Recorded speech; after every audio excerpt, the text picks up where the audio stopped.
Good morning, everyone. This is Dana from NexGen, and this month is Mental Health Awareness Month. And today I would like to discuss the good, the bad, and the ugly about comparing ourselves to others and how it affects our mental health. We all compare ourselves to others, whether we compare ourselves up or whether we compare ourselves down. I'll explain the difference between the two.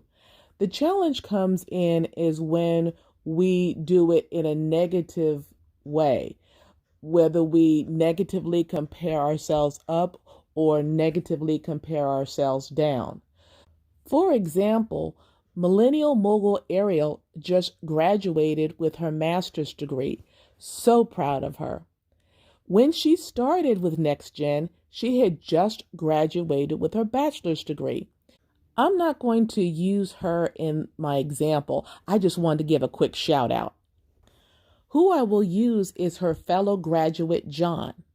So John graduated with his master's degree, and a very close friend of his decided not to go to college. So let me go through some levels that John's friend would be going through as an example of negatively comparing up. So the first level could be that his friend is angry to the point where he actually hates John and his success. Or he could feel jealousy. He could just not be nice to John because he actually wants to be John. So that's a form of jealousy or envy. He could be neutral or what we call ambivalent. Okay, well, he got his master's degree. Good for him, whoop-de-doo. He can actually celebrate John's accomplishment because getting a master's degree is a big accomplishment. So he can actually admire John. And finally, he can use John's graduation as an inspiration for him to further his education if he so desires. That's an example of comparing up. Negatively, where he was angry and jealous and even neutral, to the more positive side, which was admiration and inspiration to further himself. You're going to notice a common theme here. An example of negatively comparing down is if John decided he was going to compare himself to his friend.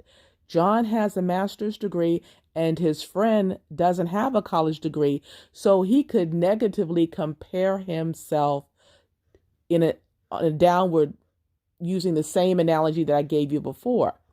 So he can feel like a big shot because he has a degree. He can just feel neutral, like, oh, my friend doesn't have a degree, but he's still okay with me. Ambivalent.